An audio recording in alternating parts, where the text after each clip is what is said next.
हिंदुत्व के मुद्दे पर शिवसेना और महाराष्ट्र नवनिर्माण सेना के बीच पोस्टर बैनर वॉर छिड़ गई है। शिवसेना भवन के बाहर कल रात राज ठाकरे के खिलाफ, जो एमएनएस के अध्यक्ष हैं, उनके खिलाफ एक बैनर लगाया गया। इस बैनर के जरिए राज ठाकरे की बदलती भूमिका को लेकर सवाल पूछे गए।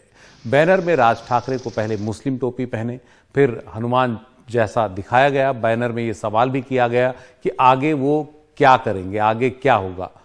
बैनर में शिवसेना का उल्लेख नहीं है, लेकिन माना जा रहा है कि यह शिवसेना की ओर से ही लगाया गया है। हालांकि आज सुबह यह पोस्टर हटा लिया गया। इससे पहले एमएनएस की तरफ से शिवसेना भवन के पास एक पोस्टर लगाया गया था, जिसमें राज ठाकरे को बाल ठाकरे का असली उत्तराधिकारी बताया गया था।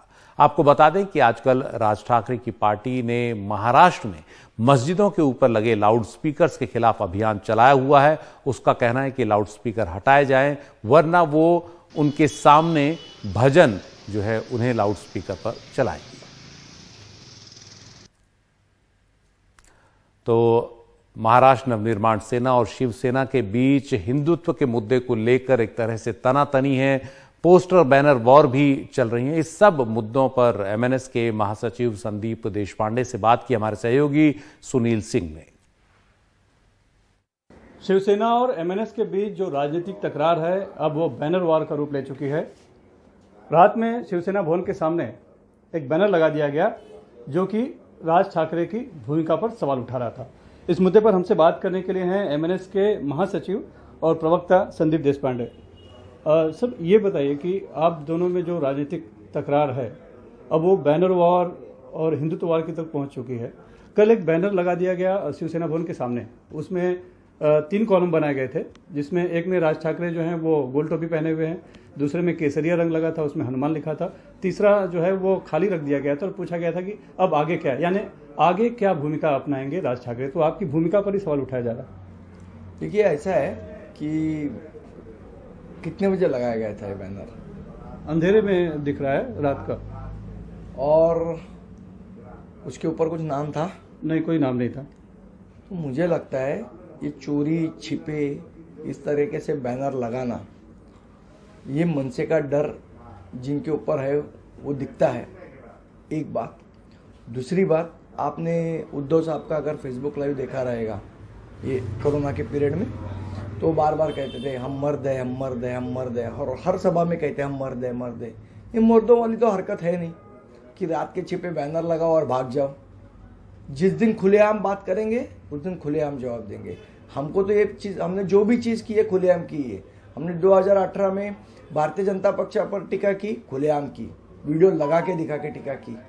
हम आज भी जो कह रहे, सभा में कह रहे, खुलेआम कह रहे। ये चोरी छिपे शिवसेना को शोभा नहीं देते। ये बाला साहब ठाकरे की शिवसेना नहीं है जो अंधेरे में बैनर लगा के दुम दबा के भाग जाती है। ये शेरों का काम नहीं है, तो पेंगुइन वालों का काम लग रहा है मुझे। भविष्य में बीजेपी के साथ जाने की कहीं संभावना दिख रही है, क्योंकि अब नजदीकी बढ़ रही है आप लोगों की? देखिए, सवाल ये होता है कि राजनीति में आज क्या हो रहा है, अभी कल क्या होता है बताने के लिए मैं तो नॉस्ट्राडामस नहीं हूँ। मुझे तो पता नहीं है, ना ही किसी आयत में लिखा हुआ है कि आगे क्या होने वाला है, ना ही कोई फ्रेंच श्लोक में लिखा है। तो भविष्य में क्या होगा आज तो बता नहीं सकते। फिलहाल तो ना भाजपा की ओर से हमें कोई प्रस्ताव है, ना हमारा उनके तरफ कोई प्रस्ताव गया है। लेकिन भविष्य में क्या हो सकता है ये आज मैं नहीं बता पाऊंगा। लेकिन अगर कोई ऐसी बात आती है तो उसका अंतिम निर्णय जो है वो राज साहब ठाकरे लेंगे। धन्यवाद। मुंबई से कैमरामैन अल्ताफ के साथ सुनील सिंह, NDTV इंडिया के लिए। इस साल के अंत में हिमाचल प्रदेश और गुजरात में विधानसभा चुनाव होने हैं। गुजरात में जो चुनाव होगा उसमें कल लड़ने का संकेत दिया था जाने माने पाटीदार नेता और गुजरात कांग्रेस के कार्यकारी अध्यक्ष हार्दिक पटेल ने, लेकिन फिर उसके बाद अपनी ही पार्टी पर उन्होंने जमकर निशाना भी साधा। हार्दिक पटेल ने कांग्रेस पर उन्हें अनदेखा करने का आरोप लगाया है। हाल ही में सुप्रीम कोर्ट ने 2015 के एक मामले में हार्दिक को बड़ी राहत दी थी और उनकी सजा पर रोक लगा दी थी, जिसके बाद उनके विधानसभा चुनाव लड़ने का रास्ता साफ हो गया और हार्दिक पटेल ने एक संकेत भी दिया कि वो चुनाव लड़ेंगे। लेकिन इसके बाद फिर कांग्रेस पर हमला करते हुए उन्होंने कहा कि मुझे प्रदेश कांग्रेस कमेटी की किसी भी बैठक में न तो बुलाया जाता है, कोई भी फैसला लेने से पहले मुझसे कोई सलाह नहीं ली जाती, तो इस पद का मतलब क्या है। हाल ही में उन्होंने 75 नए महासचिव और 25 नए उपाध्यक्षों की घोषणा की प्रदेश कांग्रेस कमेटी ने। लेकिन क्या उन्होंने मुझसे सलाह ली, ये हार्दिक पटेल का सवाल है। उन्होंने पिछले चुनावों से पहले गुजरात सरकार के खिलाफ एक सफल आंदोलन का नेतृत्व किया था, ऐसा हार्दिक पटेल का मानना है। और उनका मानना है कि खुद राहुल गांधी ने पार्टी में इसके बाद उन्हें शामिल किए। हार्दिक को 2020 में गुजरात कांग्रेस का कार्यकारी अध्यक्ष बनाया गया था, लेकिन अपनी अनदेखी से अब वो काफी नाराज चल रहे हैं।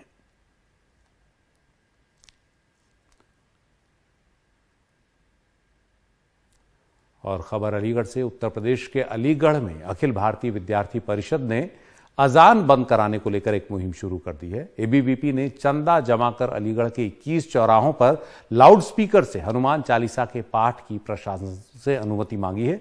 प्रशासन ने इसके लिए फिलहाल अनुमति देने से मना कर दिया है। एबीवीपी का कहना है कि प्रशासन के मना करने के बावजूद वो इस अभियान को आगे बढ़ाएंगे। इधर प्रशासन ने कहा कि एबीवीपी ने जबरदस्ती की तो उन पर कार्रवाई की जाएगी।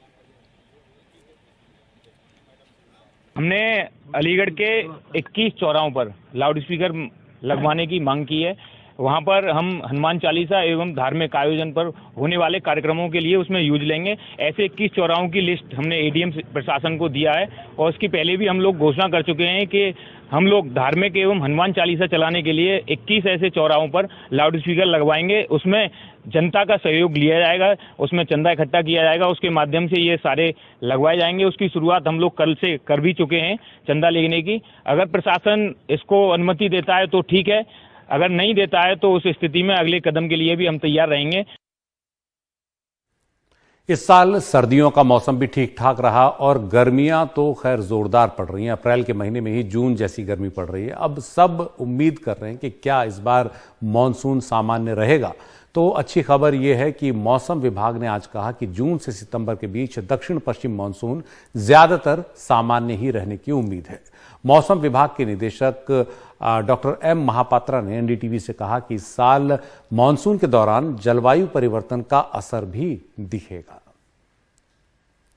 मौसम विभाग ने इस साल दक्षिण पश्चिम मानसून सीजन के दौरान सामान्य बारिश का पूर्वानुमान जारी किया है। मेरे साथ डॉक्टर एम महापात्रा हैं, डायरेक्टर जनरल मौसम विभाग। पहला सवाल यह है कि इस बार क्या स्पेसिफिक्स हैं, क्या प्रिडिक्शन आपने किया है, क्या फोरकास्ट है? ये एक गुड न्यूज़ है। इस बार जो आने वाले साउथ ईस्ट मानसून सीजन है जून टू सितंबर, इस दौरान भारतवर्ष में नॉर्मल रेनफॉल होने का पूर्वानुमान किया गया है। और मात्रात्मक रूप से देखें तो जो लॉन्ग पीरियड एवरेज रेनफॉल होता है इसका 99% with plus minus model error of 5% expect कर रहे हैं। जो नॉर्मल रेनफॉल होता है वो है लगभग 87 सेंटीमीटर, जो कि 1971 टू 2020 रेनफॉल डाटा के आधार पर निर्धारित किया गया है। जी, आपने नॉर्मल की परिभाषा को भी थोड़ा विस्तार दिया है इस बार।